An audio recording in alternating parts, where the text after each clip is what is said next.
59 हो गया है।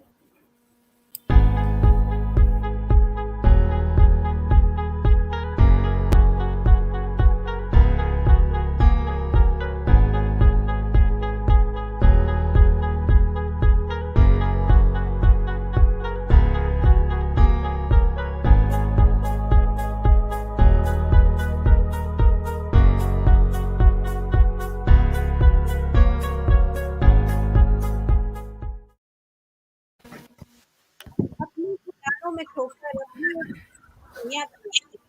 अपने ख़्यालों में खोकर अपनी एक सपनों की दुनिया बनाते हैं।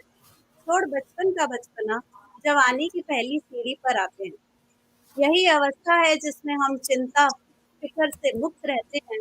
तभी तो इसे मनुष्य जीवन का बसंत काल कहते हैं। Yes, you are right. We are highlighting adolescence stage. Good evening, everyone.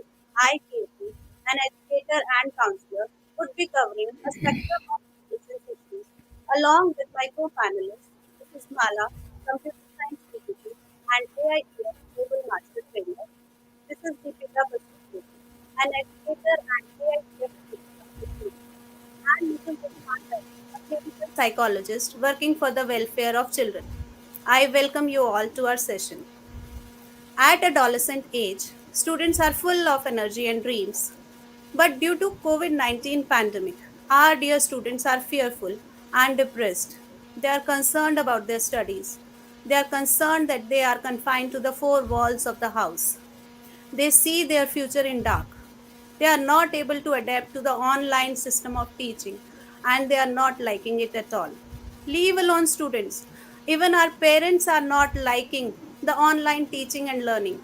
The gadgets in the disguise of a helper in this current scenario of COVID-19 are in actuality playing monstrous for the gems of our future education, for the gems of our future generation.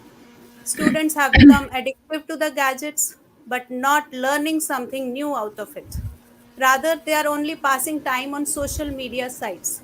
So, when on one side they are happy that they have got the full freedom to use the internet, on the other hand, they know the reality that they are lagging behind in their studies and will not be competent enough to face school when it reopens physically. They know that they cannot compete in such a scenario in this highly competitive world. They are finding their dreams shattered, which is leading to frustration and loss of confidence in them. And they are not finding any place to vent out their feelings as they are neither able to meet their peers, nor able to meet their teachers, not able to go out of the four walls of the house. Now, this is a complex scenario wherein a combined effort of teachers and parents is needed to understand and solve this complex situation. I, as a counselor, suggest that in addition to subjects taught in the online mode, some counseling classes must be added at regular intervals and some inspirational stories must be shared so as to boost their morale and make them mentally strong enough to combat this manageable epidemic. The other solution I think is that media also plays a big role in this. The media can must show or print articles which build a sense of confidence in our students. We can also boost their confidence by diverting their mind from this monotonous lifestyle. Students should be engaged in tasks that are creative or that they like doing. For example, writing and reading challenges could be given to them. Creative tasks should be assigned to them. Writing a poem on a given topic or writing a diary reflecting on their day's activity, remodeling a family album, decorating their scrapbook, or if the gadgets has to be there, some learning some new skills from these gadgets. They can learn from different apps. They can learn to develop an app, or they can use there is an app called Yellow Class where they teach so many new things. That is very creative and constructive activity, I would say. Duolingo app is there where different languages can be learned on the app itself. With these activities, students will feel confident, more skilled, and rather happy. Now, Muskan ma'am, you as a psychologist, I want you to share some suggestions for our students who are afraid of studies and going back to school, as now our government has already started vaccinating the students also. So also from your experiences, I would like to ask you how today's adolescents are different from the adolescents of past. Over to you, Muskan ma'am. Thank you so much, Kirti ma'am, for your valuable insight. I would like to take up this topic, and I feel I agree with you. We are in a pandemic situation, and it is being in the social media all of the time. It is just capturing up our dopamine, hijacking our attention, and we are just given up on screens, and we are only wondering why we are lonely. It is just because of this situation that I feel needs to end, but we actually have to learn to live with the situation. By learning to live with the situation, I do not mean that we should go out of our home and try to just meet people socially, but by ending the situation, by actually opening up our shackles, and as rightly explained by you, we all have to work on our self development. Every generation of the teenagers are shaped by the political, economic, and the social scenario events of the day. But today's generation is no different, I feel. They are the first generation whose lives are totally saturated by the mobile technology, and they are only and only engrossed in their mobile phones. As rightly I call them the I generation. I generation, they are flooded with their iPhones, iPads, and are only engrossed in their mobile work. And also, when the situation is such that even the classes are happening online. So I feel the whole essence of education has been lost. So it's time that it's a wake up call for all the students that it's a dire need to work on their own careers and shape them nicely. By that, I don't only mean studying in class but also by working on their self enhancement. The nowadays, if I look back and talk about my generation, I feel the situation is a lot different. Me, I had experienced all of these issues in my adulthood, which they are experiencing now. It's, I think, due to the advent of technology and also a lot of other things which I feel Deepika ma'am and Mala ma'am can talk about better, which would be cyberbullying, bullying, etc. All thanks to the COVID situation, we cannot interact socially, which is leading us to feel very insecure about our attachments. I feel there are a lot of, we all are in an emotional turmoil. Leave alone the adolescents. Talk about ourselves. How difficult is the situation to cope up for us itself? What about others? So I feel there's a dire need to work on ourselves first and then talk about children. Thank you so much, ma'am. Very right, ma'am. It is a very difficult situation for all of us, but we have our gems that are actually losing their control and confidence. So let us understand why they actually feel so. This is adolescence is a phase of transition from being a child to an adult.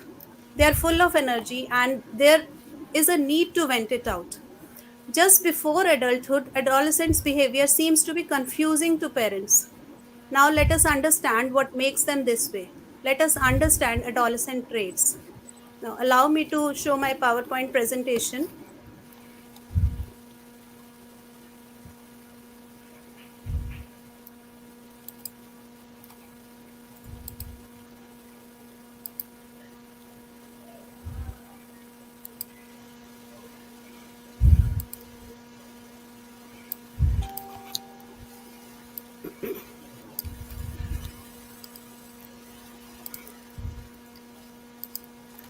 During adolescence, the adolescents reach many physical milestones. They achieve physical milestones. Their development happens at biological, cognitive, and social level. Their body grows, body compositions begins to change. The circulatory and respiratory system begins to change. Their organs develop more, and the blood volume also grows. Primary and secondary sex characteristics develop. In the primary sex characteristics, their prepubescent changes happen, wherein in males testes, penis, seminal vesicles and prostate gland develops in females, uterus and vagina develop. The secondary sex characteristics: in males, hairline begins to recede, facial hair appear, muscles develop, their voice deepens, shoulders broaden. In females, the breast develop, their body fat increases, their hips widen, menstruation starts, and waistline narrows. And the start of puberty is with spermarche and menarche, wherein the ejaculation starts at night in males and the menstrual cycle starts in females. And all of this happens due to the changes in the hormones. The pituitary gland in the brain releases follicle stimulating hormone, which in turn leads the ovaries to release estrogen in the females, and testosterone is released by testes in males. So, testosterone and androgen are released in males, and estrogen and progesterone are released in females, due to which we see all the primary and secondary sex characteristics occur. Now, if there are higher hormone levels, which leads to greater moodiness in our teenagers, and the males exhibit it by anger and irritability, and females exhibit it by anger and depression. When we see the height growth or the body growth, the females start early growth, and males started 2 to 3 years later. Their body have clumsy movements due to the bone growth and the muscle growth. Teenagers are interested in the physical aspects of their body, including its function and changes. And everyone develops at a different rate, at a different pace, but the growth and development happens with everyone. But the rate is different, so there is a difference among peers in their looks and uneven growth and development. They are more concerned about their appearance and the flaws that appear, the irregularities that are there, for example, skin blemishes, scars, and the obesity. They are more concerned about that. They want to conform with the fashion styles. They want to follow all such patterns that are in fashion. They are restless, they want their energies to be released. That is why they are very talkative. That is a form of releasing their energy. They are responsive to all the non structured and leisure activities. They are curious. Now, coming to the cognitive development, as Jean Piaget has given a very good theory of cognitive development, here are four stages of cognitive development. First is 0 to 2 years. That is a sensory motor stage wherein the child learns through the senses and through the motor activities. The second stage is pre operational stage wherein the child learns from the symbols, the numbers and the alphabet, the letters they learn. They learn the basic plus and minus of in mathematics. Now, in the third stage, there is that is called the concrete operational stage, that is from 7 to 11 years, wherein the child is able to understand the concrete concepts, the facts, laws, and rules. They would be able to understand all these. The last stage in Piaget's theory is formal operational stage, which is for adolescents and till adulthood. They are able to shift from the concrete to abstract. The adolescents develop the hypothetical deductive reasoning and analytical skills, which were absent in the concrete operational stage. They are able to understand the abstract concepts, and they can think of solutions different. They can imagine things. Now they are more curious and inquisitive. They are very active. They want to interact with their peers during learning activities. They want more opportunities. They want to be original. They are able to, they want to exercise all concrete and abstract, and they are able to understand more abstract concepts than formally. They want to participate in all kind of activities, and they want to solve the problems on their own. They show interest in races and cultures other than their own. They believe in humanity and they look at it from a broader perspective. They challenge idealistic teaching. If you'll teach them something ideally, they would like to counter it. They would like to experiment and try out differently. They evaluate their personal capabilities, both attributes and limitations. And they show intense interest in various pursuits which are not always sustained. They keep on changing their interests. Now, coming to their social development, they are interested in opposite sex and dating. They form their gender identity, which they learn from their environment, from their society, especially from the parents, school, media, their peers, and from the environment they are in. There is a shift from the parent influence. Now, peers are more important to them, and they want freedom and autonomy. Now, in the quest of the individuality, and also they want to get the conformity within their peer group, they want, there is a desire to be different, to look different, to behave different. At the same time, they want to have the conformity and acceptance of their peers. They are very selective in their foods, activities, and the choices. They keep on shifting their close friendships. They try out different things. There is a concern for right and wrong and social justice. They want to voice out on the things that they don't find right. There is a concern for fortunate others.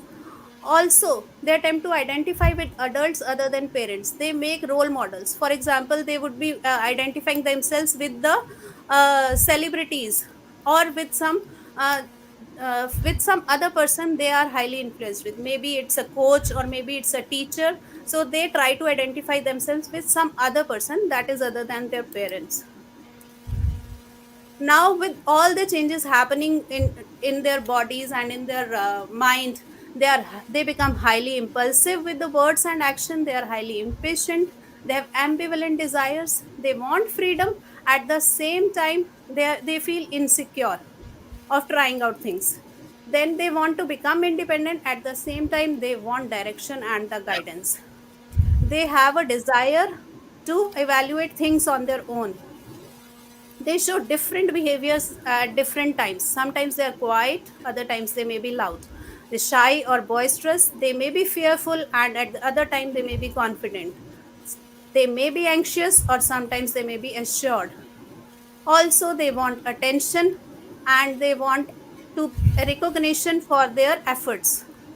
They want an approval and acceptance from the adults, and they are very sensitive to the comments and the criticism passed on to them. They are very anxious, doubtful, and confused about their physical and intellectual development, social relationship, and other adult authority. Now, these are the physical changes that I have talked. Apart from this, I think bullying is a major area of concern where our adolescents suffer a lot. Now, Deepika ma'am, I would like you to please put some light on the issue of bullying. Thank you, Kirti ma'am. I hope I'm quite audible to every one of you. Am I audible? Yes, ma'am. Yes, ma'am. Okay, thank you, thank you. First of all, I would like to thank Kirti ma'am and AIEF platform for giving us an opportunity to, discuss few issues, which is a burning topic. I would like to share my PPT here so that, we would know what exactly are we talking about. But before we go deep into it, I would like to code adolescence behavior. I hope it is very clear now. The PPT is clear, ma'am? Is it visible? Yes, Yeah. ma'am, it is Yes, Yeah. visible. yes. Thank you so much. Now, who is an adolescent? First, we need to understand who's an adolescent. Well said, Kirti ma'am and Muskan ma'am. I totally agree that the adolescent is a phase which is a bridge or a gap between childhood as well as an adulthood, isn't it? We all have underwent, but this particular phase is it is a phase which is packed, jam packed with full of energy. It is full of an adolescent is full of dreams and he or she is full of wonders. The sky is pink and the ground is always purple, and their aspirations definitely have no limit, and they act with no fear. It's such a brilliant phase of life. Definitely, we would all like to go and revisit that particular phase. But being an adolescent is definitely hard, as Muskan ma'am rightly told, because there is a lot of commotion. We are not talking only about pandemic, but there is a lot of commotion going on inside our brains or inside the brains of a child right now. because we all have set some frame rules for them, and we ask them to behave like an adult, but at the same time we say they are children. Right, this is what is happening, and there is a lot of confusion. The present pandemic is rightly called as a bullying pandemic. It is. It has actually literally abused, in the sense, in a lot of areas. It has literally abused children. I will say adolescents, because they are jam packed with a lot of energies, and they could not channelize this energy in during this particular phase of time. Now, today's teenagers are living in a compromised world which glorifies teen lingua, especially their linguistic approaches, like FOMO, fear of not knowing certain things, or fear of missing out. Their cool apps and gadgets, which they are more prominent and which they are more aware of, and their technology literacy definitely knows no bound, and we also learn from them only. And the casual attitudes towards serious issues and serious attitudes towards casual issues literally make us confused. But beneath this strong and adamant character which they portray towards the world, their insides are full of pressure, which we all need to understand, because they just show the tip of iceberg. It is not fully explained to us.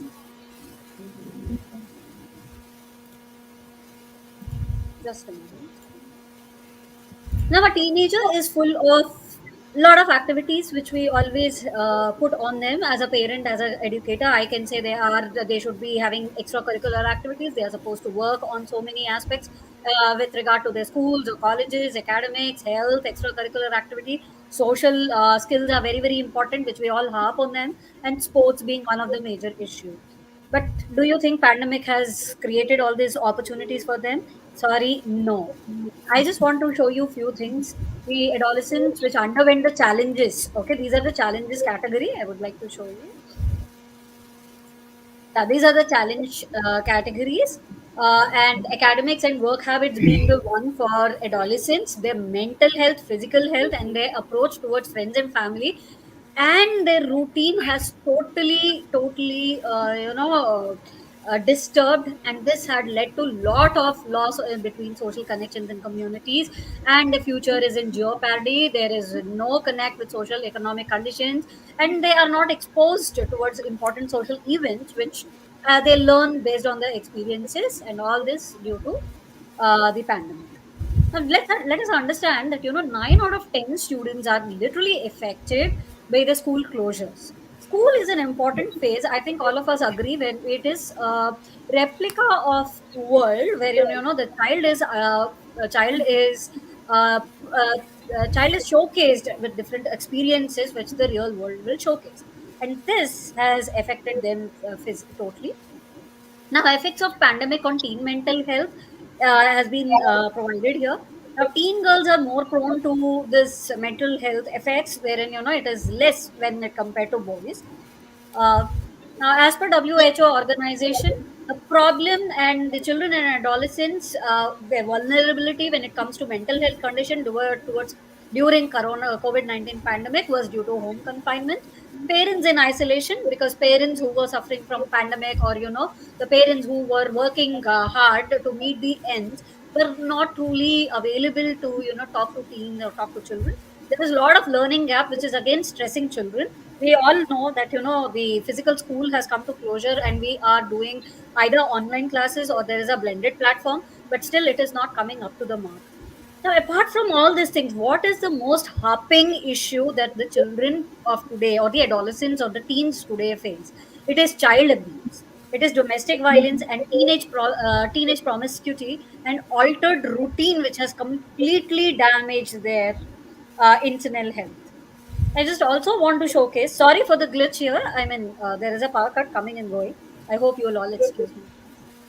Now, the nutrition as well as the dietary habits of our adolescent has also undergone a massive overchange because of lack of physical energy. They are unable to cope up with that nutritional diets. They do not feel hungry. They're always moody. And as because of this, if there is a junk food or if there is no food, they are okay with it. Now we have to understand what exactly we are talking about bullying. I would like to term bullying as abuse here, totally abuse. Now they have categorized, or I can say, the bullying or the abuse has been categorized into four terms: conflict, which we have internal conflicts between a parent and a child, or parent child and a sibling, or child and a teacher. Now, being rude, that would be the remark of the other side, not the victim, because here victim would be, I would not say rather victim, here the adolescent would be the person. He would be receiving he or she would be receiving the rude remarks from the other party, which is always occasional and all that.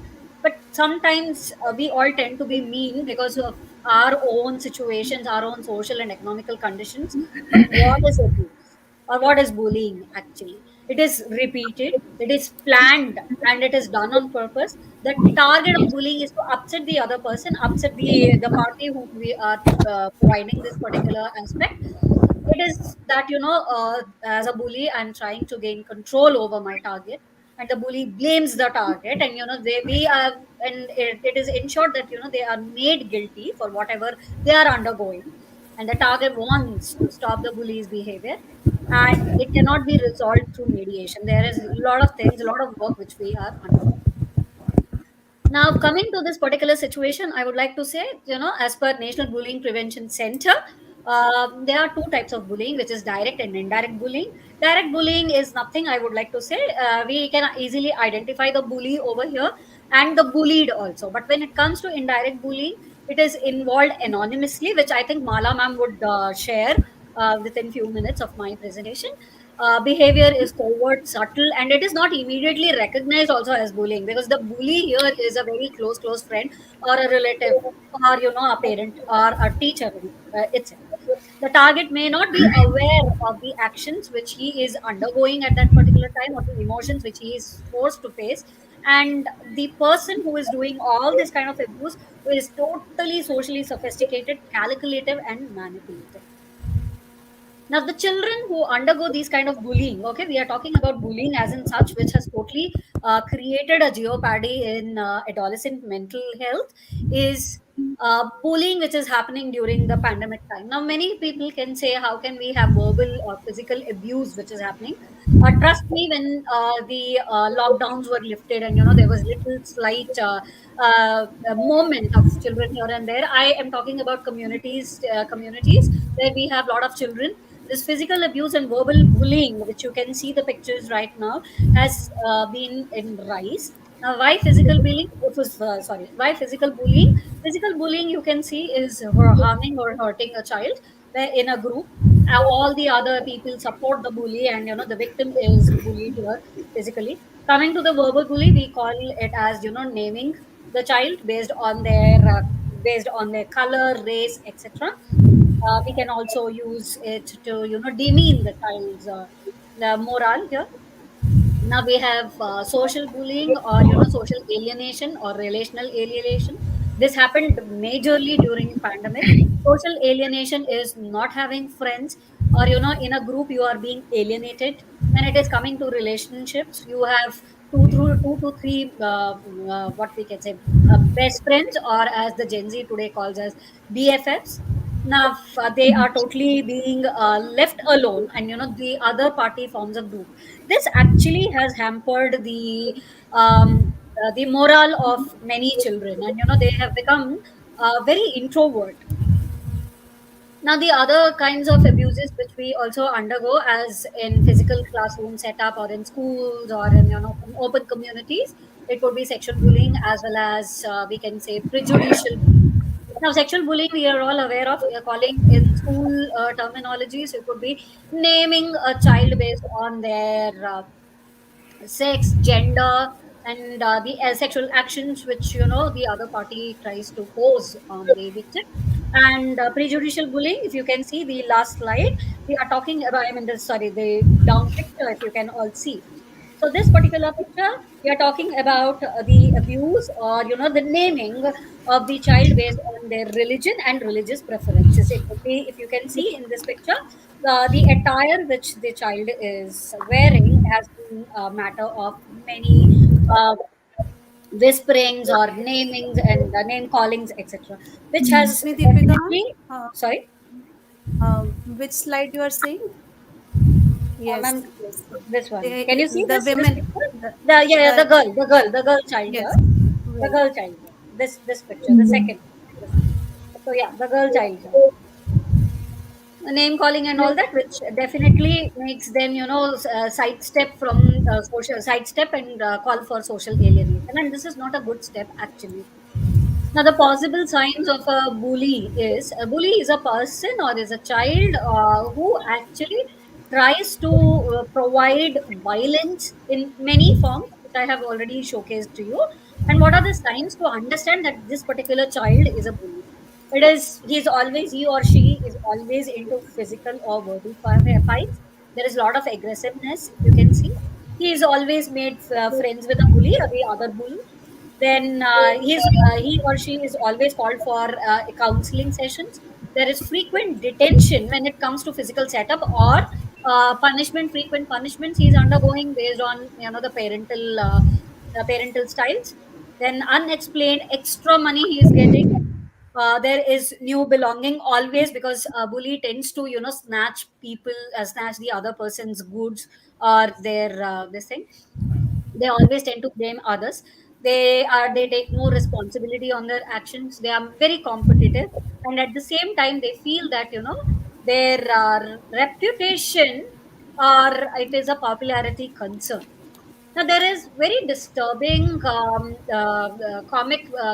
is a very disturbing uh, what do we call anime which has come into picture. I'm sorry if I can call it as an anime or something, which is called Nobita, the cartoon series which comes out.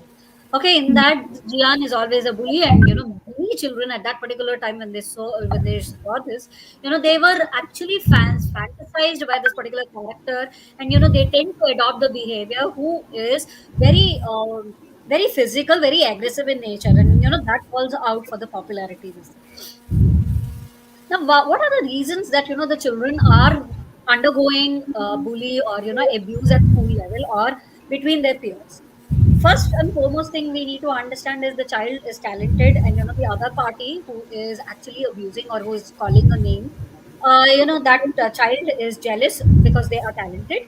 Then the child, the bullied here, is having few friends, and he has a normal or very less physical features, not known or not popular, we can call it, there because of their religious or cultural behavior, because of their creative nature, because they are vulnerable, and they are certain weak characteristics. Now I'm not talking about weakness when it comes to health, but weakness when it comes to stand up for themselves. These kind of children are more prone to these kind of this thing. Then the abuse or the victimization happens due to race, due to illness or disabilities, and as well as their sexual preferences. Now, are we talking about is bullying happening only at a school stage or between the peers? Sorry to say, no. It is actually prevalent before pandemic, but post pandemic or during the pandemic, it has come out the shocking stages of parental abuses also. But before understanding parental abuse, I would like to tell us. I mean, we all know this, we are all aware, but I would like to tell you four types of parenting styles, which WHO has also recognized. Now we have authoritarian parenting style. It is majorly called controlling and strict parenting. Authoritative parenting style. This parenting style is full of warmth. The parent is responsive. Permissive parenting styles. Parents are caring, but at the same time, they are not strict with the rules and all that. They are very friendly, which the child tends to take a lot of advantage. And uninvolved parenting style is it's totally neglecting parenting